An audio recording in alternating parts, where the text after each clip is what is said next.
Hello friends.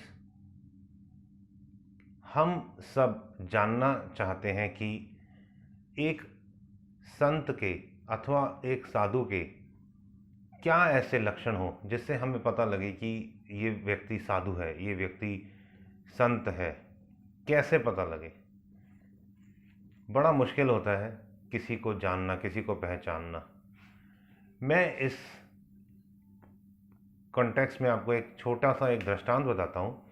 Gujarat में वीरपुर एक जगह है, वहाँ पर जलाराम नाम के एक सज्जन रहते थे।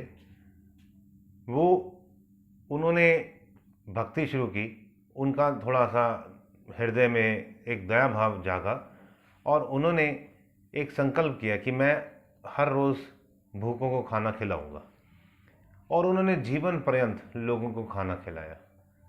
उनकी फिर जब डेथ हो गई, उनके बहुत अनुयायी भी बन गए, और आज भी यदि हम गुजरात जाते हैं तो वहाँ पर हम जलाराम के नाम से जय जलाराम ऐसे बहुत से दुकानों के बाहर बोर्ड्स लगे होंगे। दुकानों का नाम ही लोगों ने जय जलाराम रख दिया है।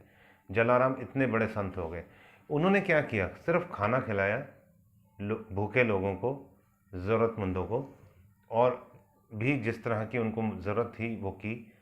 सिर्फ उन्होंने एक ही भाव रखा, वह भाव था निस्वार्थ। उन्होंने किसी से कभी कोई अपेक्षा नहीं रखी, उन्होंने किसी तरह की किसी से कोई चाहना नहीं रखी, और अपना परमात्मा के नाते निस्वार्थ भाव से जीवन पर्यंत लोगों को खाना खिलाया, और वह एक संत की तरह पूजे गए।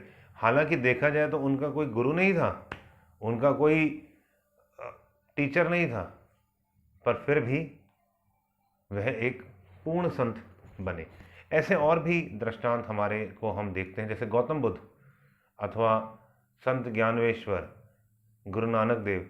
इनके कोई गुरु नहीं है, परंतु इन्होंने जीवन में निस्वार्थ भाव से लोगों का सेवा किया, जिससे ये संतत्व इन्होंने प्राप्त किया।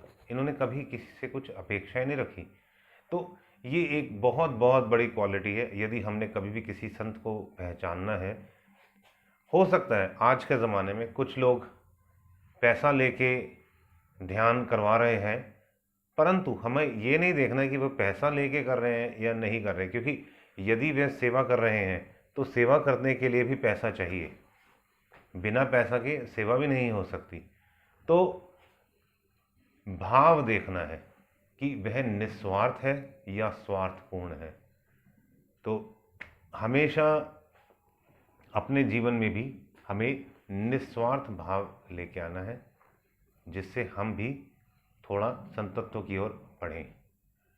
All the best. God bless you all.